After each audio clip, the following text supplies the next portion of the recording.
This is Lisa Cohn, editor at Microgrid Knowledge, and joining me today is Isabel Tang. She's Senior Innovation Manager for S&P Global. Hi, Isabel. Hi, Lisa. So tell me a little bit about Distro Energy and how it helps the microgrids of the world. Yeah, that's a great question. So Distro Energy is an exciting and proven new marketplace. We aim to enable local energy trading for microgrid communities. Mhm. And I can go into, the big visions in a second, but just because I know, for the audience of microgrid knowledge, for microgrids, this is truly representing a brand new opportunity to capture benefits. I can name a couple of them. Through participation in distro, microgrids can enable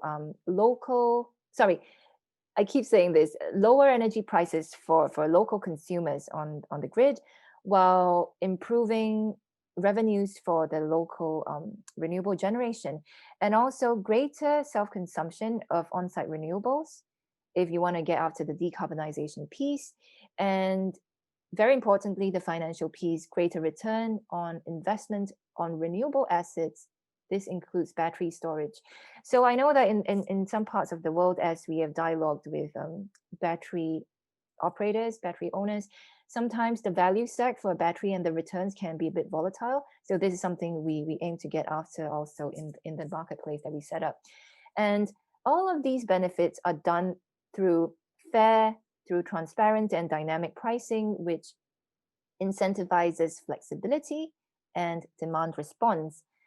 And I think maybe to give you a bit of background on what's underpinning Distro on the technology side, it's really a marketplace with cutting edge technologies. So we have advanced market tooling and technologies. Maybe three pieces to call out are: we have a high frequency trading environment similar to the exchange, leading exchanges of the world. We have a fixed protocol for those who are interested in it. It can really handle millions of bids, offers, transactions per second. But why is this relevant? Very importantly, because the grid is balancing from second to second, and we feel that if we need efficient price discovery, we would enable as much price discovery through a high frequency environment. And this also facilitates artificial intelligence trading. And why is this important? Because we thought about the microgrids and the local premises. You can have businesses or residential or industrial facilities. As an energy manager or of an owner, as an owner, sorry, of a factory, etc., I would not want to be trading energy 24/7. It just doesn't make sense. So in Distro, we enable access. We give each premise access to a dedicated AI energy trading agent. This learns the premises, the user's needs, and analyzes millions of data points, from weather, etc., to trade on behalf of them. And this really is crucial to removing the burden of trading, while I guess activating superior returns for the end user, for the microgrid as a whole. The last piece of technology is blockchain. We did have kind of a peak hype of blockchain a couple of years ago. So, but there are inherently great benefits of blockchain in terms of robust security, like no other technology. We have identity management and trade validation via smart contracts. So, I think to your earlier point, how do we want how does distro want to help the microgrids of the world, and really we want to help drive down the cost to society. I think in a previous chat, Lisa, we were talking about how the IEA released the World Energy Outlook. They said for this massive electrification, for the energy transition, we need 16 million kilometers expansion of the grid. This is not a small feat. We need so much copper. We need to disrupt communities to lay the lines and all that. So from Distro's point of view, we see, first of all, there is a disconnect between decentralizing energy. We are going to microgrids, and it is really important to get to a smaller scale resiliency. We support that because there's embedded generation, microgrids, and but on the other hand, there's legacy market structures, very centralized.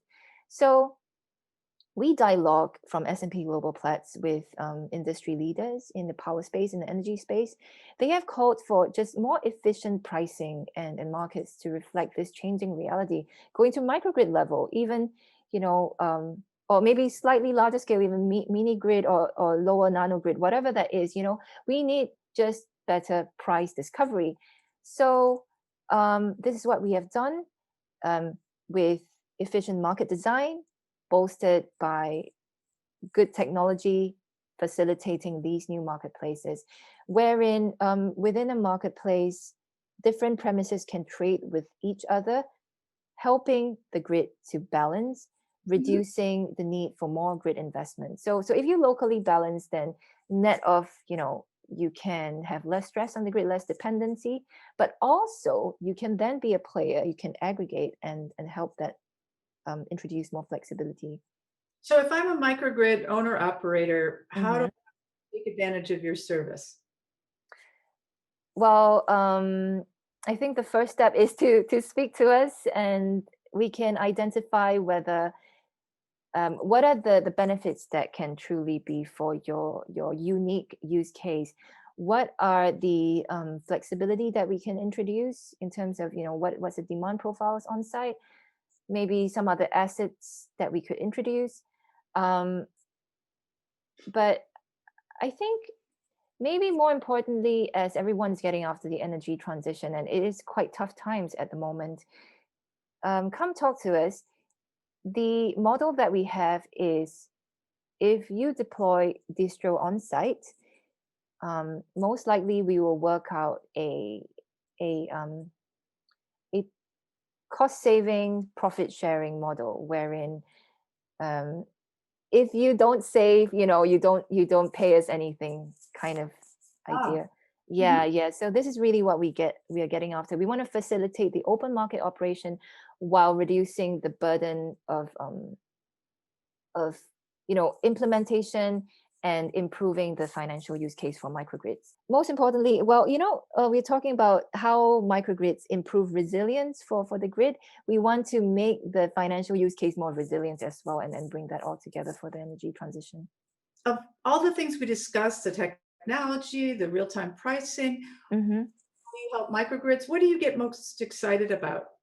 I think it's the opportunity to reshape how markets operate, and I think the actual impact on the energy transition, which I think, I sound like a broken record, because we really see how energy has become, well, electricity has become way more decentralized. It's a good thing. People installing rooftop solar, and they want to help the energy transition, but they don't realize that by just plugging your electric vehicle at a certain time, it can introduce so much volatility to the grid.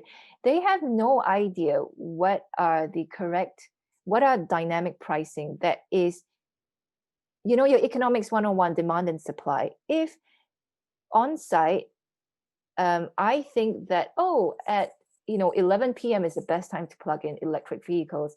Then what if 100 other people plug in, their electric vans, etc.? Then that's not the right. There are no market incentives for that. That's real time, and we want to change that phase to say, hey, to every asset on the grid, on the microgrid, what are the best times to use energy, to supply energy, and then to overall balance that microgrid, Mhm. which then in the zooming out very big picture on the global scale, we can hopefully have an impact on reducing that 16 million kilometers of electrification of the grid, or at least making markets way more efficient so that we reduce the burden of everyone of society in terms of governments, businesses, the end consumer wanting to help in the energy transition. Just maybe finally, we talk to a lot of businesses, big companies trying to get after 100%, um, zero carbon Mhm. goals. And they're procuring PPAs in California, going through the CCAs and having all of these. But inherently, what's all of that? There's still some inherent problems in that. They're not helping, I think, holistically to balance the grid. Yes, it's helping, bringing on more renewable energy, but in terms of a market, it doesn't help to balance. And we want to help balance locally and then inter microgrid perhaps, and then to deliver some flexibility to the main grid. Mhm. All right. I thought your EV example was very helpful. As an EV owner, I always plug in at 10 o'clock, and I understand Yeah, sometimes that creates a surge in demand. yeah, yeah. But if I had a better picture of the pricing, I wouldn't necessarily be, setting it for 10 p.m. every night. Yeah, I think the other good thing is, well, if you want to get after everything that you're doing at 10 p.m. or whatever time of the day, we have the AI trading agent that is tagged to you. It learns your preferences. It knows what's going on in local marketplace. If 10 of your other neighbors are plugging in the EVs, or one of the light industrial is running locally on the microgrid, whatever that is, right? It's able to instruct a machine what to do if there is that functionality, the whole IoT thing. Great. Well, thanks so much for joining me today. Nice to talk to you. Thank you. Thank you so much, Lisa. It was my pleasure.